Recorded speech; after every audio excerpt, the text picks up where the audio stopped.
Hi, welcome to Dig Into China. I'm Dong Shang. On June 26, the death of an ordinary Chinese woman named Hu Youping caused a significant stir in Japanese media. On June 24th, a Japanese mother and her child were waiting at a bus stop in Suzhou High-tech Zone for the school bus to Suzhou Japanese School when they were suddenly attacked by a 52-year-old unemployed man. Hu Youping, who was working as a bus attendant, tried to stop the assailant during the attack, but was repeatedly stabbed and ultimately died from her injuries. Hu Youping, at 55 years old, was of retirement age in China. A netizen shared her recent social media posts showing her greatest wish was for her son to get married soon so she could become a grandmother. Hu was a typical traditional Chinese woman, but in a critical moment, she displayed remarkable courage. Eyewitnesses reported that she first grabbed the assailant and was stabbed, causing her to fall to the ground. Despite her injuries, when the attacker tried to rush onto the school bus, she got up and held him from behind, buying time for the Japanese mother and the child to escape. Her brave actions also allowed bystanders and patrol officers to subdue the assailant, preventing further harm to the Japanese children on the school bus. In this tragic and shameful terrorist attack targeting Japanese women and children, Hu Youping, an ordinary woman, used her life to preserve the image and the reputation of her nation. There are no heroes descending from the heavens, only ordinary people who step forward in times of need. Calling her a solitary warrior is no exaggeration. For an unarmed woman to abandon her instinct for survival and confront a vicious attacker is no easy feat. What truly fuels anger and sadness is that within 48 hours of the incident, official Chinese media, in an attempt to downplay this potentially controversial case, did not mention Hu Youping's heroic actions. Instead, the Ministry of Foreign Affairs repeatedly insisted that this was an isolated incident and that China remains the safest country. At such a critical moment, their priority was preserving their image and keeping the scandal from spreading, even though Hu Youping's bravery had in reality defended their honor. Suzhou officials recommended honoring Hu Youping as an exemplary model of courage, but in their official communications, they intentionally obscured the details of the incident. Key terms such as Japanese, students, and school bus were notably absent. Additionally, the motive of the assailant, a critical aspect of the case, was completely omitted. Why does CCP handle such cases oddly, obscuring and withholding information about a clearly positive incident? It's notable that the attack in Suzhou against the Japanese individuals was the second such incident in June where foreigners were assaulted in China. On June 10th, 4 American university professors in Jilin were similarly attacked by an unemployed middle-aged man aged 55. In another indiscriminate assault on foreigners in China. This is an extremely rare occurrence, yet it happened twice within a single month. Despite both incidents being labeled as isolated incidents by the Ministry of Foreign Affairs, the consecutive nature of these events suggests otherwise. In this world, there is no love or hate without reason. The commission of a crime hinges on 2 key elements: the factual occurrence of the crime and the motive behind it. The factual occurrence of the crime is about what the perpetrator did, while the motive explains why they did it. Why would someone target ordinary foreigners, especially women and children? What drives such actions? A man named Zheng Zilong, who claims to be the leading civilian anti-Japanese activist, posted a video online showing a Japanese school. He said, 我现在在上海日本人学校门口，我会监视这里的一切，请祖国放心，请祖国集中精力解决台海问题，这里的一切就交给我吧。我现在就在上海日本人学校门口，日本人从小接受的教育是，除了天皇，其他人的生命，包括他们自己，是微不足道的。既然他们自己的生命微不足道，那么敌人的生命更是毫无价值可言。这也造成了他们对俘虏的虐待和对平民的屠杀。而今天，这样的教育，这样的民族，就在我们的身边。上海日本人学校门口这些保安，下雨穿这些雨衣，我看这造型有点奇怪啊。Zhang Zilong is clearly not in his right mind, hanging around the gate of the Japanese school in Shanghai every day, shouting, "Rest assured, my country." Unfortunately, he is not alone in his irrational behavior. There are many others on Douyin, Chinese TikTok, who also claim to be anti-Japanese vigilantes. The rise of such shocking figures is not surprising. For many years, official education in China has depicted the United States and Japan as its greatest enemies, especially Japan due to historical conflicts and grievance.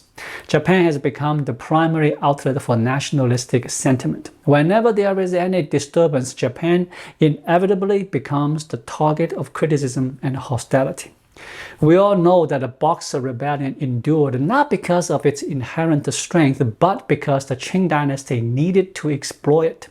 By making the masses believe that the foreigners were insidious enemies, they could divert public satisfaction and grievance. Without a fixed enemy as a target, the people would quickly realize that their true adversaries were the Qing rulers and their privileged officials.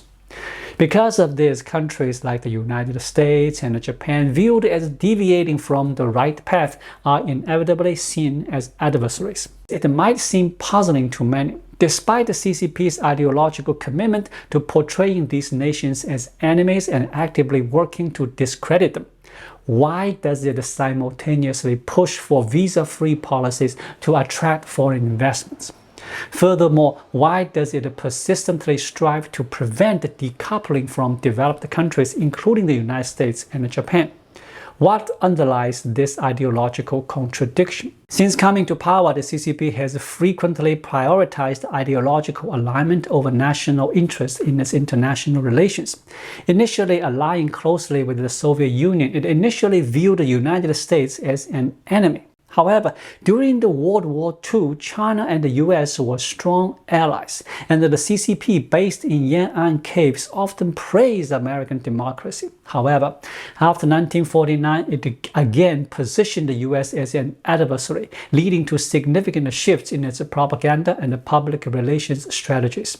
Following the outbreak of the Korean War in 1950, the CCP initiated a robust propaganda campaign known as the Three Views Education Movement.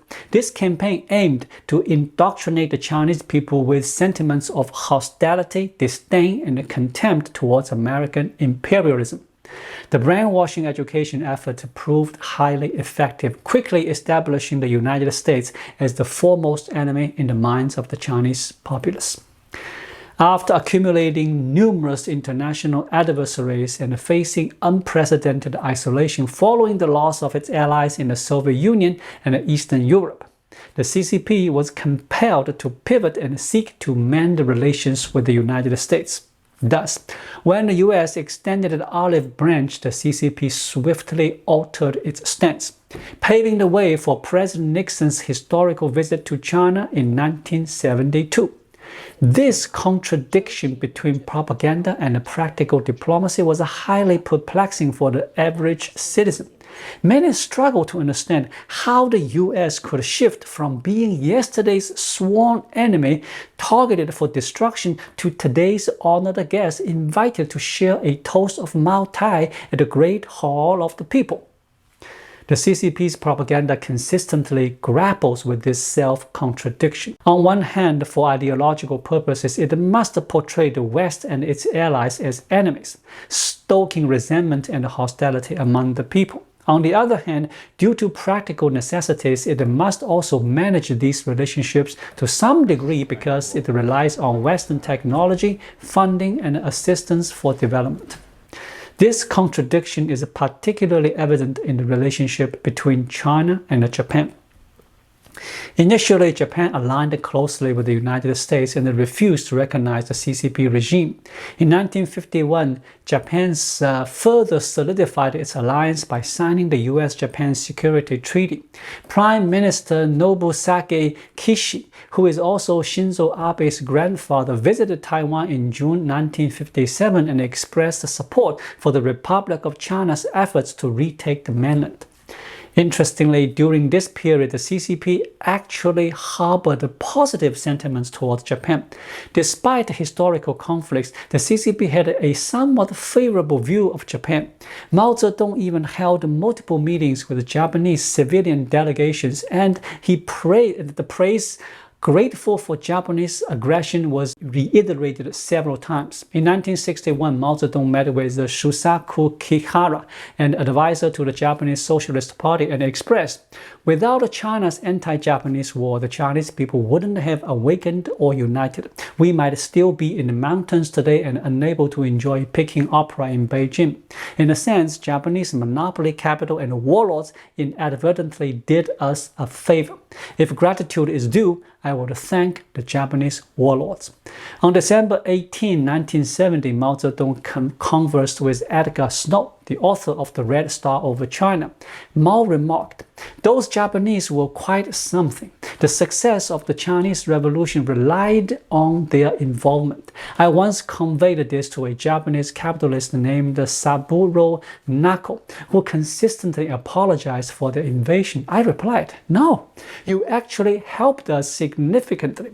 Your occupation spurred our resistance. We mobilized a million-strong army and liberated regions with a population of 100 million. Wasn't that all thanks to you?' Because of this genuine gratitude towards Japan, the CCP has continuously strived to actively court Japan, seeking to break the US-Japan alliance. In June 1956, Zhou Enlai announced the release of all but 45 of the remaining 1,017 Japanese war criminals. Meanwhile, most Nationalist Party leaders remained imprisoned at that time. Despite these efforts, Sino-Japanese relations did not normalize as the CCP had anticipated. Instead, Japan aligned closely with the United States following improvement in US-China relations. After normalization, Japan becomes a crucial source of investment for China, providing substantial non-repayable aid and loans. Starting in 1978, Japan initiated official development assistance projects for China, totaling 36.5 trillion yuan, approximately $330 billion by 2018. This aid spanned the entire 40 years period of China's reform and opening up. Projects such as the Beijing Friendship Hospital, Terminal 2 of Beijing Capital International Airport, Bao Steel in Shanghai, Pudong Airport, the second Yangtze River Bridge in Wuhan, and the electrification of the Jingtai Railway are all examples of Japan's aid initiatives in China. From 1979 to 2011, Japan consistently led as China's largest aid donor. In the new century, Japan has also actively participated in major disaster recovery in China, including the early stage of the COVID-19 pandemic, resonating deeply with many Chinese under the slogan, "Different lands and the skies share the winds and the moons." Despite Japan's substantial contributions to China's reform and opening up, the CCP faces a dilemma akin to its relations with the United States.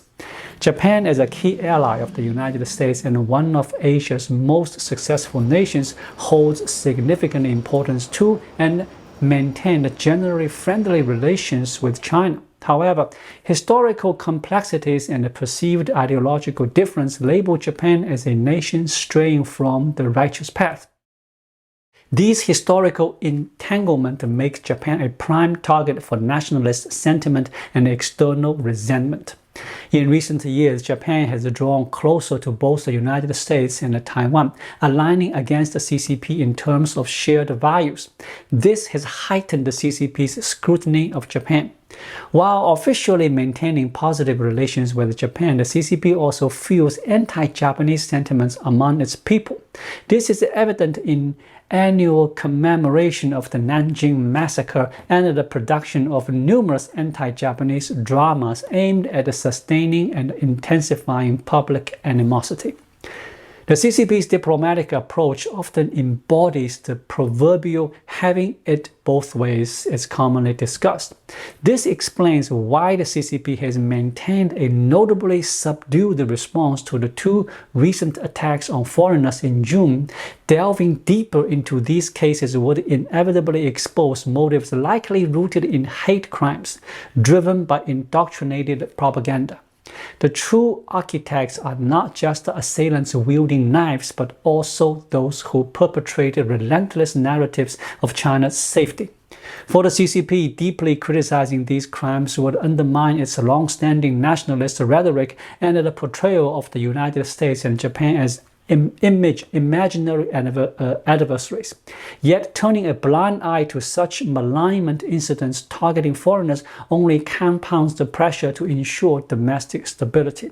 Hence, when confronted with such circumstances, the CCP finds itself in a delicate position. For decades, it has employed consistent narrative strategies and methods to bolster nationalism, cultivating a sizable cohort of wolf warriors.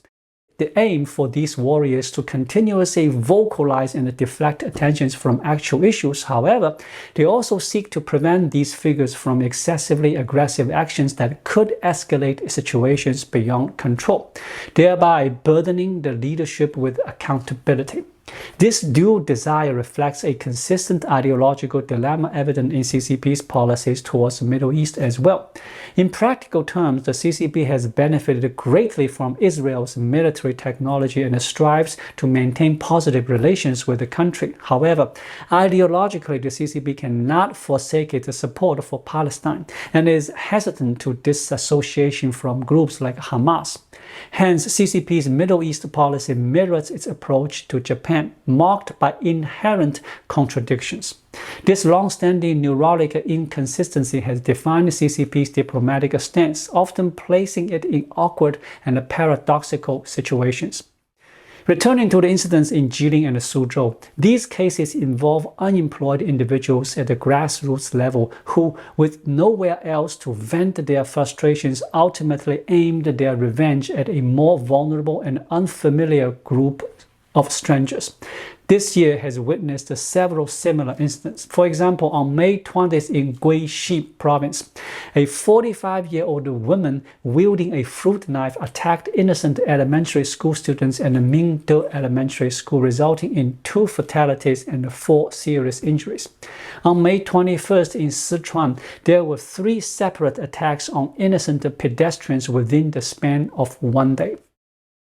This phenomenon, labeled as bottom-level mutual harm, illustrates a tragic cycle where society's most vulnerable, lacking recourse against those in power, redirect their frustrations towards fellow ordinary individuals. Incapable of challenging authority directly, they vent their grievance against others similarly affected by societal injustice. Meanwhile, the true architects of these injustices evade accountability, leaving those at the bottom to bear the collective burden of harm without any remorse shown by the perpetrators. To be frank, I feel no sympathy for these attackers, no matter how aggrieved they may claim to be. It's the hallmark of the cowardly and morally bankrupt to vent their anger on innocent bystanders or those even more vulnerable like women and children.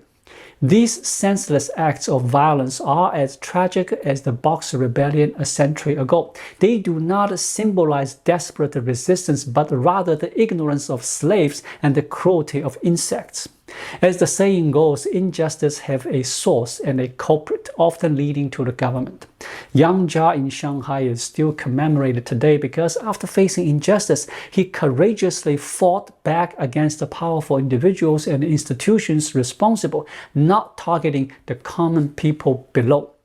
When a society's majority resources are controlled by a few and the social mobility becomes entrenched like the lower echelons of society, deprived of the resource, descend into a jungle where the law of the jungle prevails.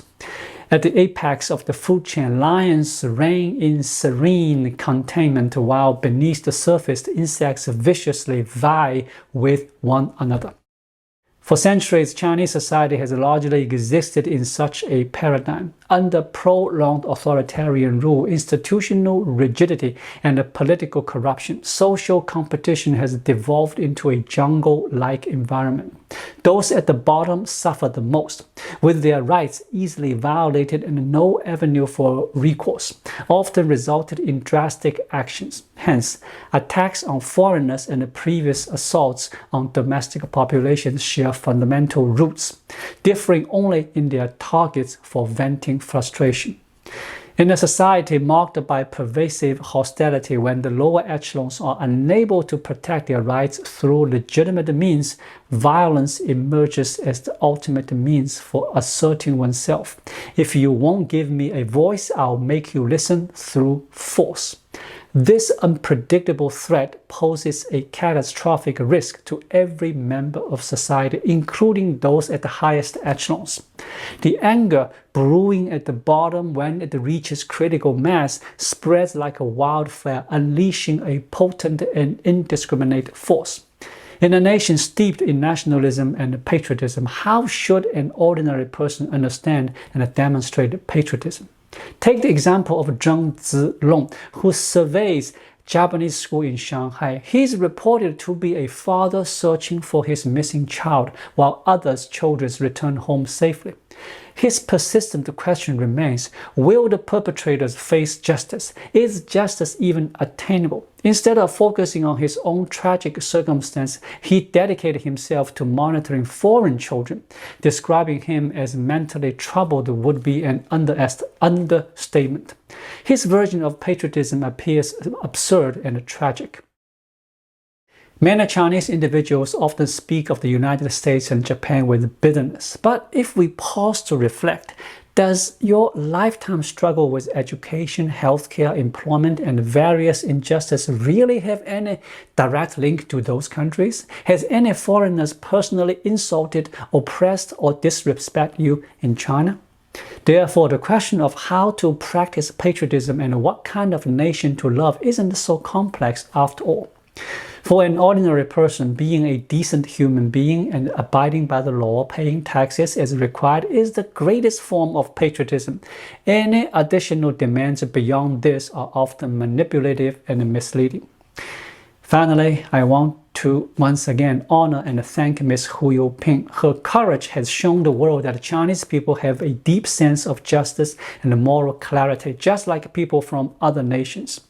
These ordinary yet noble individuals truly embody the spirit of China. Thank you for watching. Please like, leave a comment, and subscribe to my channel. Just click the subscribe button right here. I'll see you again shortly. Until then, be well.